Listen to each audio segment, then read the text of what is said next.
Hello, and welcome to a Talmud Israeli English language production. Our topic for today is Hachnassat Orchim, or the welcoming of guests, based upon a sugya that appears in Masechet Shabbat Daf Kuf Chav Zayin. There, Rabbi Yehuda teaches us about the utmost importance of Hachnassat Orchim, and provides textual support from a story in Parshat Vayera. Let's go back to the Chumash for just a moment.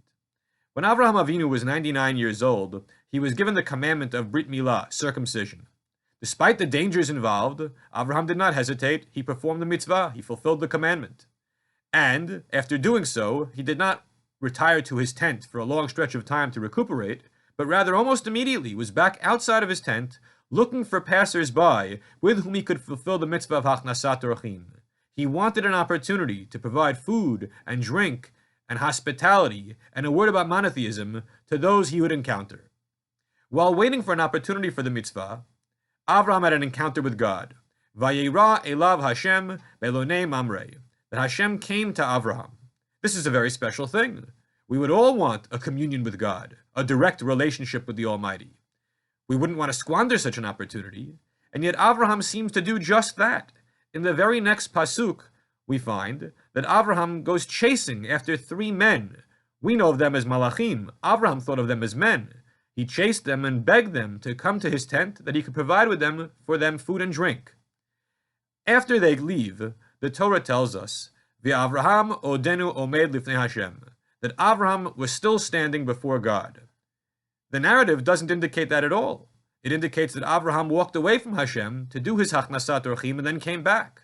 Why does the text say something that seems to be incorrect?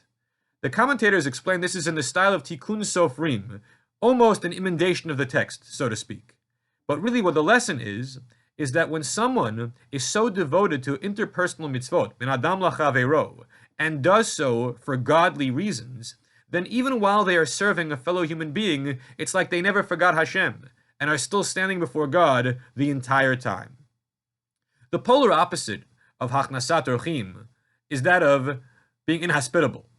And the story that illustrates this best is that of Pilegesh Begiva, the concubine of Giva that is in the book of Shoftim, book of Judges.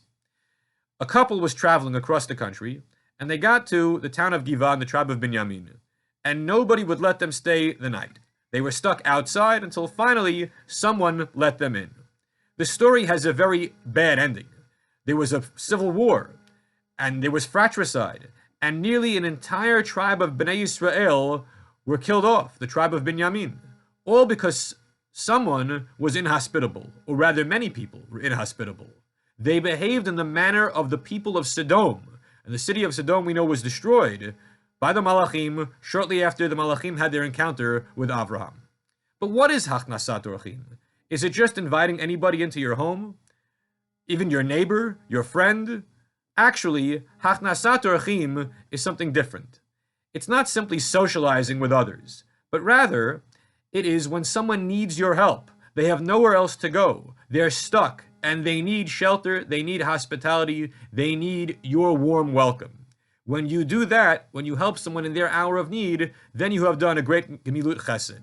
Sometimes, Hachnassat Orchim is a terrible burden imposed upon the person doing the mitzvah.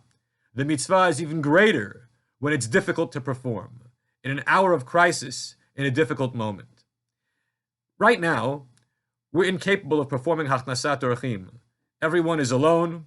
Either we're in quarantine, in lockdown, whatever it might be, depending upon our jurisdiction. And we're not able to welcome those into our homes who need our help.